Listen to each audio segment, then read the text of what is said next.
Chico Resch. You are listening to the Let's Go Devils podcast on the Primetime Radio Network. Happy Devils Tuesday. This is the Woo Report.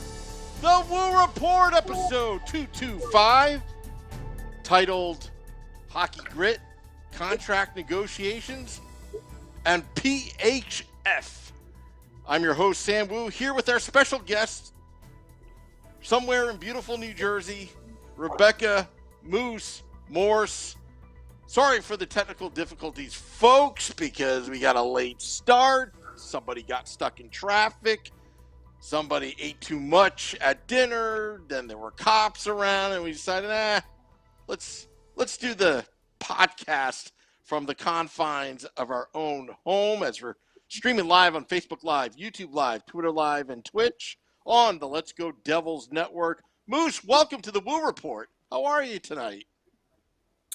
I'm doing great. I am full, well-fed, got a full stomach, and ready to chat today.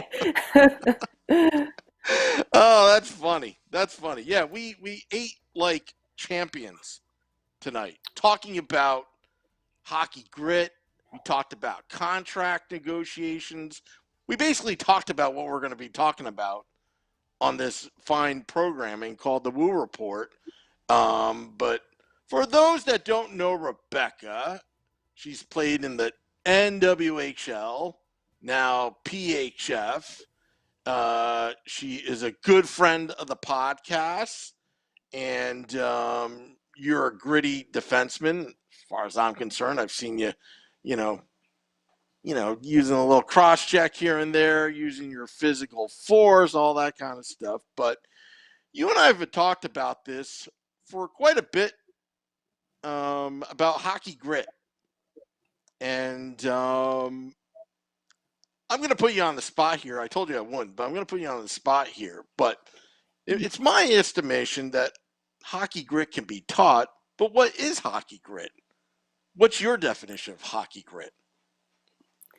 Sure. So there's a lot that comes to mind. I think, first of all, when I think of grit, I think of like a player playing with a chip on their shoulder, essentially. So give the example, like they had their last game, they played poorly, and, the coach is on their case or whoever it may be. Maybe I'm like the harder on myself than anyone else could be. So maybe they're just being really hard on themselves because they had a bad game and now like feeling like they have something to prove. So it's really a mentality. It's a mindset, right?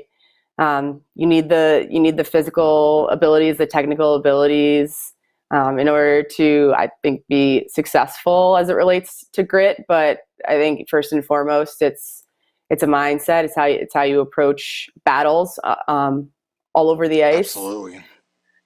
So, yeah, it's definitely, because it's a mindset, it's definitely difficult to teach, harder to teach than other skills, I would say. But that being said, I think it is possible to develop it, and with the right coaching, I'm also a coach, to bring it out in a player, for sure. And here's the reason why I want to bring up hockey grit, because I think it's the most underrated thing. A lot of fans have not really talked about with the New Jersey Devils. When you talk about mindset, I'm thinking about Kobe Bryant and his Mamba mentality. When you look at a player like Patrice Bergeron, if you remember in the Stanley Cup Finals, he willed himself to play in the playoffs with broken ribs, a broken bone, collapsed lung, and all this. Like it's like last year's Stanley Cup Finals with the Tampa Bay Lightning. You find out what the injuries were afterwards, after the fact, because nobody wants to give that intel to the other team. So if they knew that you had a shoulder injury, that they would, you don't want them to know that this is the shoulder that's bad, because the other team is going to use that to their advantage. And I find that the Devils themselves, they're a young team. They're a very young team. And years ago, they talked about the young European players coming from Europe to North America to play in the NHL. And the one thing that they always said is you can't teach that kind of skill, that east-west, type hockey and all that. But the one thing that a lot of these European players adopted was that North American grit. And I think that's what the Devils need to head towards with all this talent on the team. To get down, get dirty. Jesper Bratt's name's been in the headlines. 9 a.m. tomorrow, arbitration, which we'll get to later in contract negotiations. But as a hockey coach, is there anything that, as a leader of the team, that you can teach the players to give it that mindset? Does it start from the top, or is that something that you would teach each player? How does that work? So it's actually something that I try to incorporate a lot into my coaching because it's so hard to teach. And I think even like, especially with kids, because I coach youth hockey, at the youngest ages, the earliest, levels, the earliest age groups of hockey, like mites, 8U, 10U, squirts. I think it could be even more challenging to bring that out. I mean, kids are like sponges, right? They just absorb things, but at the same time, it's kind of like they're either that way at that age, or like they're gritty or they're not. And yeah. I don't know exactly what age is the area that is like the time where you could bring it out more, like, because there are different training windows. At least like that's how USA Hockey teaches it. I think they're pretty aligned with Hockey Canada on that, of like certain windows, ages, thinking when players that, girls and boys are going through puberty. And for example, like this is the time where they're developing more self-awareness. So you can start to integrate these things into your coaching. That would be one example, right? That's at certain ages, at younger ages, I feel like kids either just have it or they don't, but there's a certain point where I think you can start to integrate it more into your practices. So instead of calling it grit or really like showing them what it looks like, it's more about how you build your practice. So, for example, I coached last season a 12U team and a 14U team. And I noticed that my 14U team, we weren't gritty enough. We weren't physical enough. And for me, that's an age where, like, thinking back to my hockey career when I was that age, that's when I started to mature physically, and, could build muscle, more muscle, and was starting to get curvier, as a woman and all those things, taller. So that was the age where I feel like I was integrating physicality into my game more. That's just when it happened for me. Obviously everyone's different, but I was also the time, when I was 14, where I was, entering high school, and I went to boarding school. So it was just in my environment, it was a lot more competitive hockey that I was going to be playing in high school. And I was used to, playing for my club team in Jersey. And that meant it was going to be faster and more physical, right? So I was sort of forced at that juncture to add more of a physical element to my game. I would say that's probably always been a staple of my game, but it definitely took off at that age, the physical component. And grit isn't just about physicality, right? So the way that I will integrate it into my practices is, it's like, could even be as simple as like coaches blow whistles, right? And the drill ends.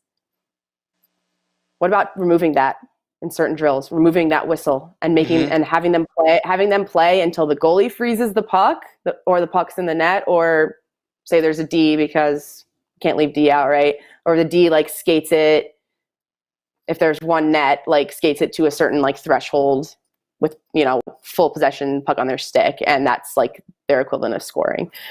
But like make some type of, end result, desired end goal for each player. If there's a forward and D, then them and also the goalies, and have them play until the end, because I feel like a lot of times as coaches, we just want to cut something short to keep it moving, to keep practice moving.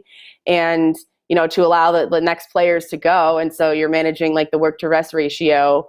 But that doesn't mean that's very important, that work to rest ratio. But that doesn't mean that you have to do it, achieve this desired ideal work to rest ratio all the time, right?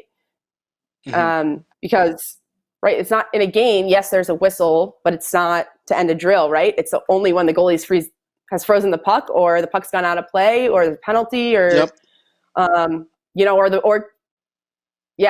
of those situations, pretty much. So why not make it more game-like, right? We're always trying as coaches to make practice more game-like.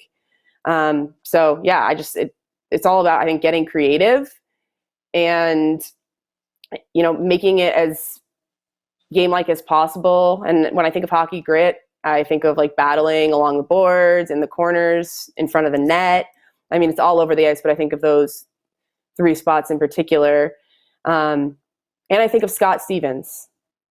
So going back to like Devils hockey, like I think that's something that, I mean, obviously hockey has evolved, and at the NHL level, like the game has evolved a lot since then. And I would say it's less physical than when Stevens played, but there's still room for it in the game. And I think teams still need that role player. I mean, he was so much more than, just a gritty player, right? He was also team captain and leader, and can contribute in other ways on the, on the score sheet, not just penalties, but I mean, there's something to be said about that presence on the ice. Right. And, he was the type of defenseman that, forwards didn't want to go up against because they didn't know if, they were going to have to be carried off the ice or not. But I think in terms of Scott Stevens, it's like, I have to give credit to him of his, his physical abilities, his technical skill, in, hitting and checking. But I think the bigger piece of it is honestly like the sheer will that he has to succeed, and not giving up on pucks, being relentless in battles, and basically just not quitting until he achieves the end goal, whatever that might be for him. Probably more often than not going to be like shutting a player down defensively. Right. And I think I think it's less about, he's obviously got the skill. He made it, he achieved all that he did for a reason, but I think it's more so like he just refuses to fail, or he refused to fail. And that's why he was so successful. And now I'm hungry. And you know what? And I love the David versus Goliath type scenarios. When Brian Giunta played, he was a gritty player. He was a small size, and having the ability to, I mean, think about Brian Giunta's size. He's what, 5'9", 5'8"? I forgot how tall he was. And he's going against Chara, against Ottawa in the playoffs. 2003 Eastern Conference Finals, Game 7. You have Giunta and then you have Chara. And he's going against him every single time, knowing that this guy is so much bigger than me. This guy is a big defenseman, blah, blah, blah, blah, blah. But you still do it.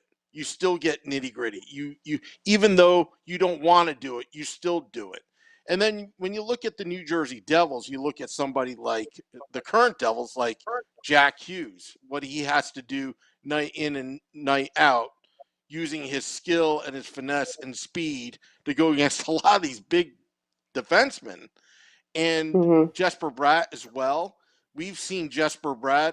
I kid around on the Woo Report that he's kind of the pound for pound. He's a great featherweight, because sometimes we saw Jesper Bratt pushing the other opponent, sticking up for his teammate. And this is Jesper Bratt we're talking about here. We're not talking about Mason Geertsen, and that's part of the grit and mindset. And what are your thoughts on Palat, the signing of Palat with the Devils, what he can bring? Because I think he has a lot of grit himself, especially in the clutch. What are your thoughts? Absolutely.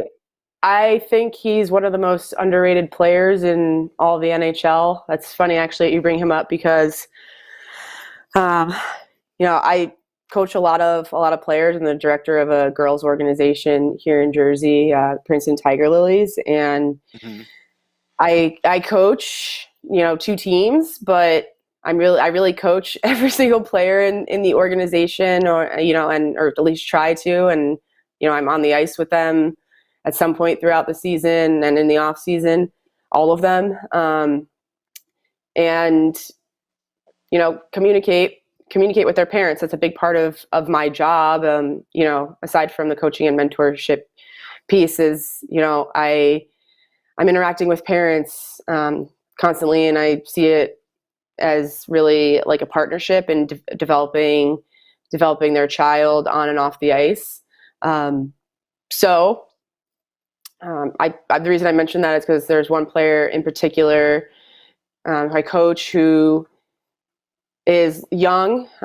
She's under 10 years old, is still learning the game. She just played her first year of travel hockey last season. She's still learning positioning and developing her game sense. I mean, aren't we always developing our game sense as hockey players? But she's really learning, the rules, decision making, anticipating the play, all of that.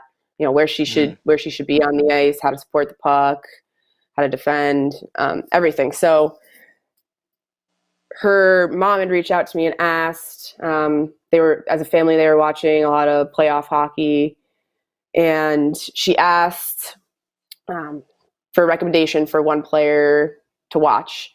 Or actually, I think I suggested that when she told me that their family, they were watching hockey as a family, watching playoffs, and they were watching all the games throughout the series in Tampa Bay. And I told her to watch Palat. And I remember looking at the roster, trying to figure out who she should watch. And the reason that I chose Palat is because I think that's the perfect player, in my opinion, to choose from the Lightning at that time. Because for a kid her age, because she's playing all positions, right? She's learning all positions still. And going to get experience, at D, at forward. She's even played goalie before.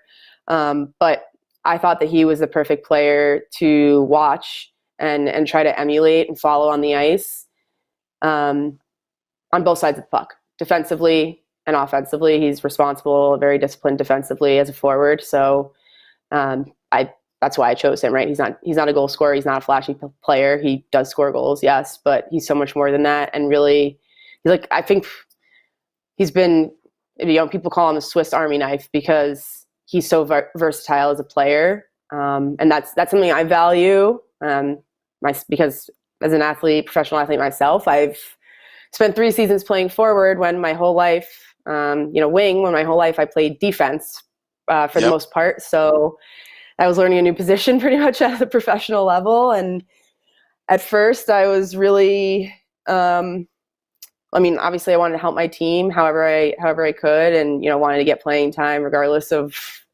which position that was. If my coach said it's goalie, I'm going to net, But yeah, so I was first a little bit frustrated, and, it was really in the times where I felt like I didn't know what I was doing on the ice. And it was just really just discomfort. I wasn't familiar to me, but that completely changed. I think playing forward helped me as a defender. It helped my game offensively. I think it helped my speed and quickness, agility on the ice. So I just am someone now who, as a coach, I value players who are versatile, can play any position, and can fill any role within those positions, right? There's D, then there's stay-at-home D. There's more offensive D. There's more, defensive forwards, and centers and first wings. So I definitely gained an appreciation for that versatile player, and that's why I chose Palat. And it's just a reliable player you can always count on.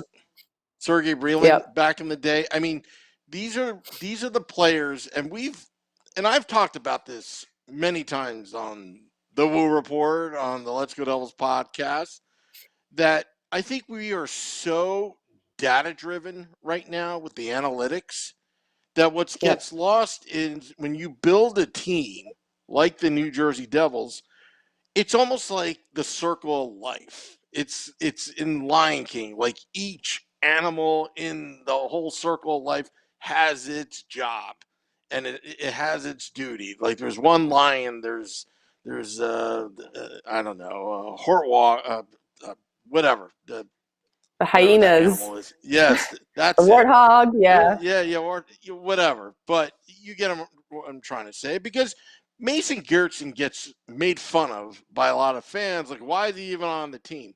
Because he plays a role. Then some would argue, well, that kind of hockey in the NHL is a dying breed. Well, Gertson can actually skate, because back in the day, some of these, what they would call goons back in the day had no business even skating, but somehow they were in the NHL with their fists. But Mason Gertson, I think he's one of these guys. His grandma even said on Twitter, it's amazing how he's in the lineup and the Devils actually win, even though he had no impact on the score sheet, but somehow the Devils are winning. She pointed that out, and I think there's just some players that you need that, some players, just their presence themselves, their mindset, could be sitting on the fourth line and only getting 5 minutes worth of playing time, but it has a whole effect on the team just by being on the bench, and those are kind of impactful players that, most people don't see on the stat sheet, but could fit well with any hockey club. I'll give you one example, Brian Boyle. His story is such an inspiration, just, beating cancer, having cancer mid-season, like beginning of the season, then coming back mid-season, all that kind of stuff. Wouldn't that get you fired up? Oh yeah. Taylor Hall. It did. Taylor Hall had a great season because of it. So just some of the YouTube live comments, a lot of people are just, the topic of the day right now is Jesper Bratt. And we're going to get into contract Let's cut to the negotiations. chase here. Is that what they're saying? Yeah, pretty much. They're like, okay, that's nice and everything about the great guys. We get it. But Tony P says, R.I.P. Bratt. Some people are like, Bratt's going to arbitration isn't the end of the world. Since he elected, then the team gets their choice of term. Fitzy's choosing 1 year. And there's a lot of chatter. Okay. Ramona Rice is a big Jesper Bratt fan. She voices her opinion. She actually bar hops. She goes from Facebook Live and would say, let's go Devils. And then she goes to YouTube Live, say, let's go Devils. And then she goes back to Facebook Live and says, like, don't mess with Bratt or else. And then she goes back on. So we got a lot of chatter going on. So it's kind of hard to keep up. But contract negotiations, you've been through it before on a professional level. It may not be exactly the same. I'm not sure like how the NHL does it. But if you were in Jesper Bratt's shoes, you following your agent's advice, you're going to arbitration. Right now we're less than 24 hours, probably less than 12 hours, 9 a.m. And the Devils are at what, four something million, and you're at 6.5. At what point and I'm going to ask you this, at what point is too low? Like, when is it considered lowballing where you're insulted as a player? Or is that just part of the gig? Because Amanda Stein says, well, that's how business is. But to me, when you go too low, that's a non-starter. Yeah, absolutely. There is such thing as too low. And I mean, just thinking about this right now, like, Amanda Stein's argument is valid, right? It's business. That's how business goes to an extent. But there is such thing as too low, where it's a slap in the face and I'm going elsewhere type thing. I think you start to get into this area, if the number is too low, also of, even if I stay here and accept this or accept some sort of compromise, meet in the middle somewhere, do I feel like I'm valued and supported as an employee, right? Because it's just like any other industry, Mm-hmm. I mean, maybe we're talking about different kind of money and I mean, honestly, it's different kind of money than as I've ever thought of talking about in my contract negotiations. Right? Because women's hockey just isn't there yet. But yeah, it's probably doesn't feel great. And when you start getting into millions, yeah, I definitely don't know where the threshold is, there, because like for me, I'd be happy to even take 1 million or half a million or a quarter of a million, So it's hard to put myself in that kind of situation with that kind of money, but yeah, you definitely can get into dangerous territory if you, undervalue that a player, Well, it's all and then I just subjective go anyway. because because it's all subjective because the whole notion, like, for me, look, if somebody offered me 4 point something million to play in the National Hockey League, where I'm standing right now, I take in a heartbeat and then ask questions later. Right. But Right. Jesper Bratt's in a different situation. Jesper Bratt has been a professional hockey player for X amount of years. He had a breakout year last season. He's obviously one of the core leaders of the team at the moment. He's going into arbitration, and a $700,000 raise when maybe some other players are making more. Did Jesper Bratt overvaluate himself? Did the Devils undervaluate him? Is this just a negotiation tactic just to get him under the cap at some point or whatever? But I agree with you that at some point, something that's too low, I don't know if it is too low or not, because you can I argue, don't either. because you only have one good season. But at the same time, I've said this from day one, where a lot of people in the press said arbitration is just a procedure. It's just a procedure. It's just a procedure. I've always said that it's a relationship type business. You don't want to ever get a third party involved. I never liked having a mediator involved, which was supposed to be, in my mind, a relationship between team and player. And Mm-hmm. I just never liked, arbitration unless it's the last resort. And it seems like it's heading that way. If that happened to you, I'm going to make up a scenario. I'm just going to play with numbers here. Say if your valuation in the PHF is worth, hopefully one day, 2.5 million. Other players with the same statistics, same years of service, all that is at 2.5 million. But you're getting 1.5, and you're negotiating. Wouldn't you feel like the team is just lowballing you? It's Yeah. just. And is that the writing on the wall, you think, as a player, just thinking about it? I just want to get your point of view. There's no right or wrong answer, because I want to make a point here about Jesper Bratt. I do, because that would tell me if stats are very comparable. That would, and years of service, all that. That would tell me then that that it's really coming down to something off the ice, right? Yeah. That's what I would think, just based on my personal experience, and because, I also think that I also probably feel this way because I think that I'm a player who brings a lot to a locker room, and I would venture to say more than the average player. And part of it is just because I've played in the league for 6 years. I'm one of the longer tenured players. I've been through the ups and downs All-star of the league. as well. All-star, champion. Just want to add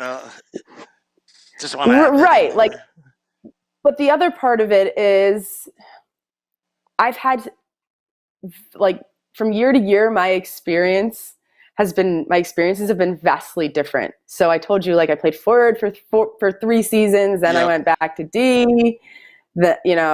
And I've also been a player who, like, didn't dress regularly, wasn't in the lineup regularly, and I've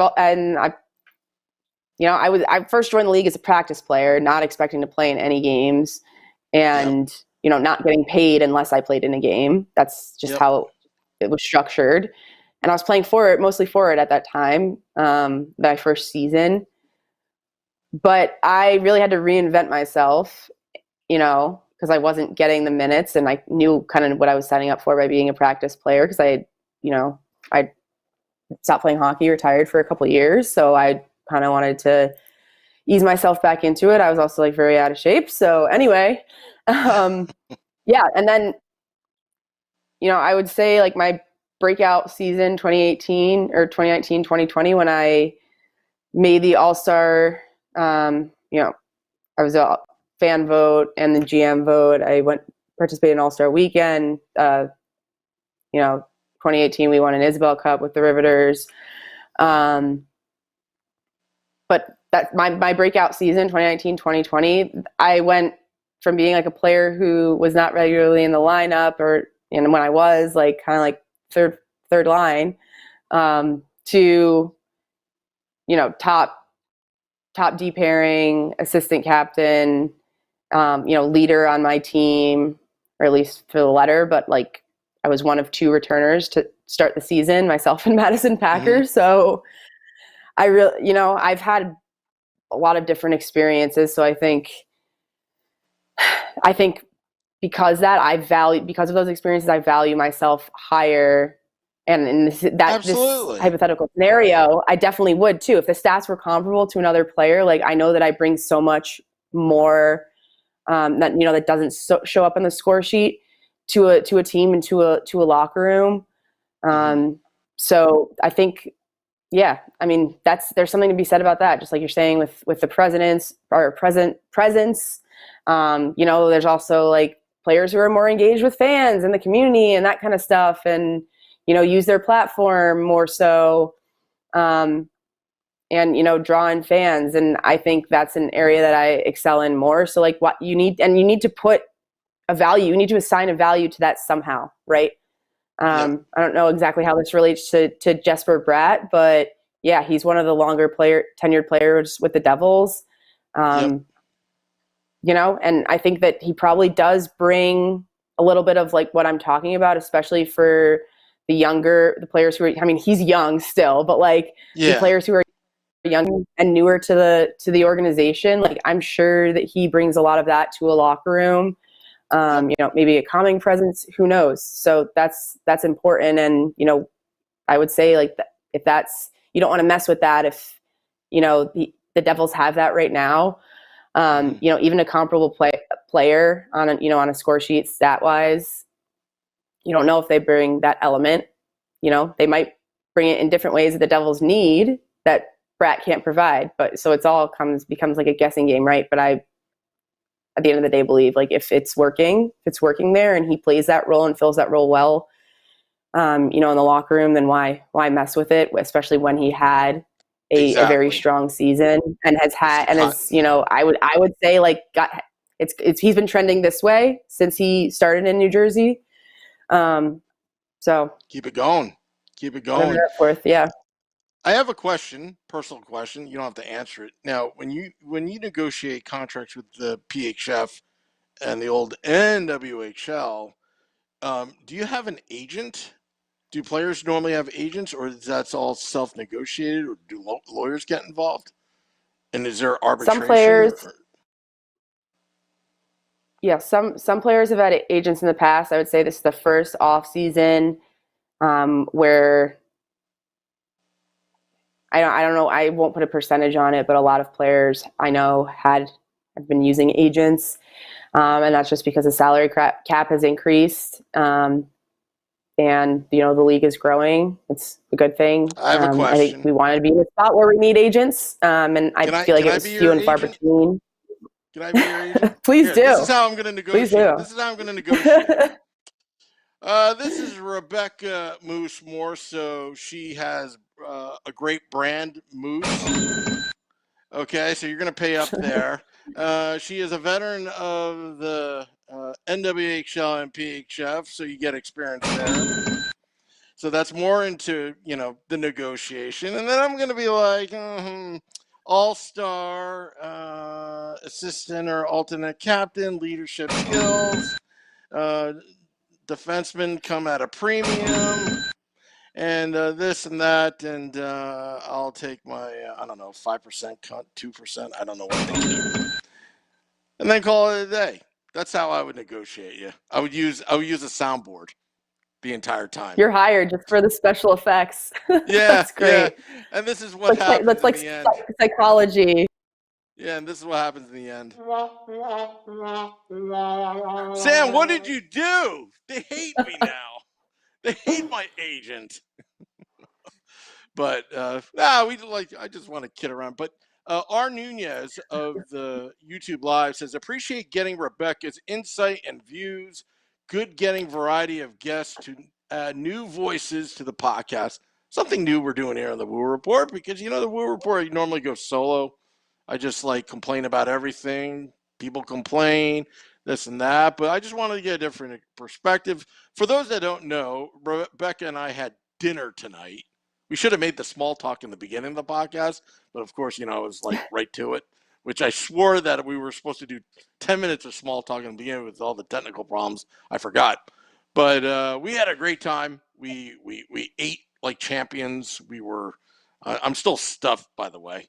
And we were going to do it over there, but then things got, all delayed and all that kind of stuff. But I wanted to have a serious conversation, about the contract negotiations. But last but not least, the PHF. How is the PHF doing? The rebrand, it's just evolving. I'm assuming there's new investors now.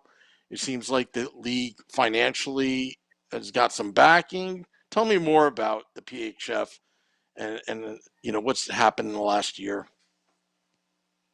Sure. So our salary cap increased to $750,000 for the teams, for each team. Recently, the Montreal expansion team was announced. That was previously announced, but it's happening this season. This will be their first season. And, they've already announced some signings, and so a little bit on the staff side as well. But that's obviously positive because the league's continuing to grow. We're in a new market. Obviously, Montreal makes total sense. So Totally. It'll be great to have another team up in Canada. Toronto 6 or the other one. And the biggest thing I would say is going back to the salary cap. Like, now some players are making a livable wage. I would say not everyone, and it depends obviously where you live as well. Like, it's pretty expensive to live in the tri-state area, right? Probably a little cheaper to live in Buffalo, for example. We're not right close to Manhattan. But yeah, so these are all good things, right? Very good there's more things. competition. We're seeing players come over from leagues in Europe. You're seeing players come from the PWHPA, which is the other. It's a women's professional. It stands for Professional Women's. I'm going to butcher it now. There's so many letters. PWH, Professional Women's Hockey Players Association. That's it.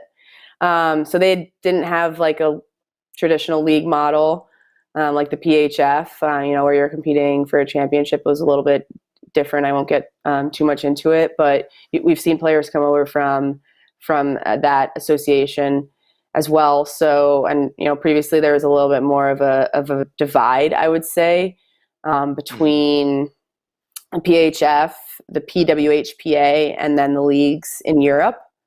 The PHF is attracting more players, in those other two groups, which is obviously a good thing, because at the end of the day, I think we all want the strongest players in one league. And there's just been a bunch of different ventures that have happened. There's also the Canadian Women's Hockey League, which no longer exists.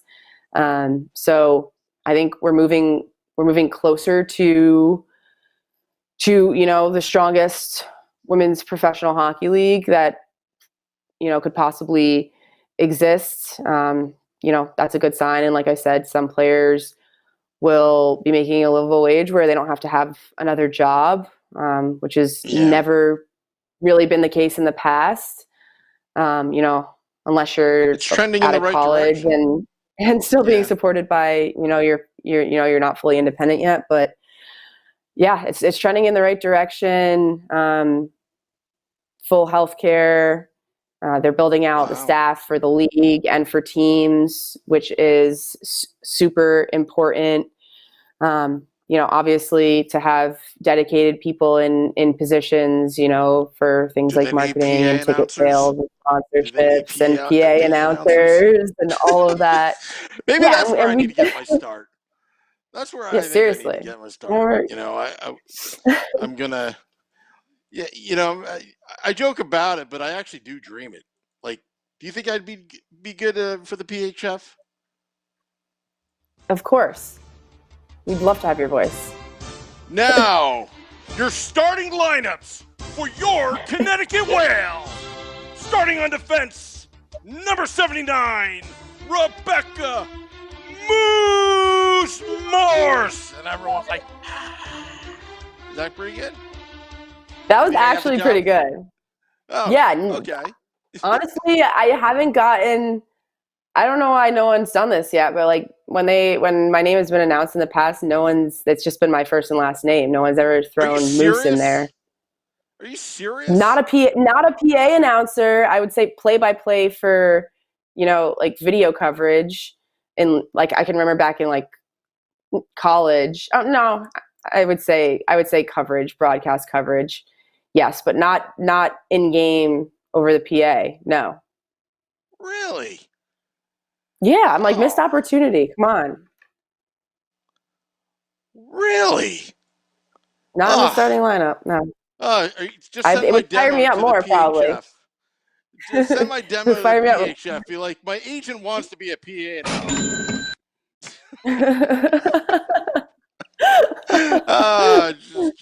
Just joking. Just joking. Oh, are you? Well, no, not really. Not really. It all depends. You know what city they need to expand to? Miami, Florida. You got to go to Miami, Florida, and then you got to. Hey, we had playoffs in Tampa. We had playoffs in Tampa this past spring, so you never know. Just go to Miami, Florida. I'll go there with you. It'd be called the Miami. I don't know. What would it be called? Miami. What's in Miami? Besides, they already have the Hurricanes. I don't know. They already have the Heat. I can't even think of whatever Miami. The Miami Sun. Starting on defense, number 79, Rebecca Moose Morse. And everyone's like, and then they throw rats out in the ice because there's rats in the building, Just joking. Just jokes. Let's make it happen. Thank you so much for the extra time coming out to the podcast, having dinner tonight. We had some authentic Chinese food from the Golden Seafood. Is it Golden Seafood Restaurant in Edison? I think that's what it's called. Yeah. And you saw me speak a second language to the waiter, even though I messed that up. I probably told him things that I didn't even know what I was telling him, but he seemed pretty happy. Yeah, and the food was so good and everything. Like, you ordered that. You did all that. I had zero part in that, so I would say you did something right. I just looked at pictures. Pictures and pointed. That's all I did. Oh, you did. Oh my goodness. Well, thank you, Rebecca. Thank you, everybody. Facebook Live for the late hour. Sorry for the delay. But hey, we did it. We did it together. And also, anything you need to plug before we go? Moose Hockey? Moose Hockey, yeah. Moose Hockey is my business. They have lessons, camps, and clinics for your youth players. Yeah. And if you want to be a gritty hockey player, let Rebecca teach you how to be a gritty hockey player. If you ever seen her on the ice, I see you. I actually sometimes zone in on you when I'm watching the live stream. What you're up to, your positioning. Sometimes I just you try get to live in up there. to my name. Yeah, exactly. All right. Well, thank you so much. Well, Thanks folks, for having me, Sam. Always a pleasure. Absolutely. And thank you. This is the Will Report. Till next time, let's go Devils.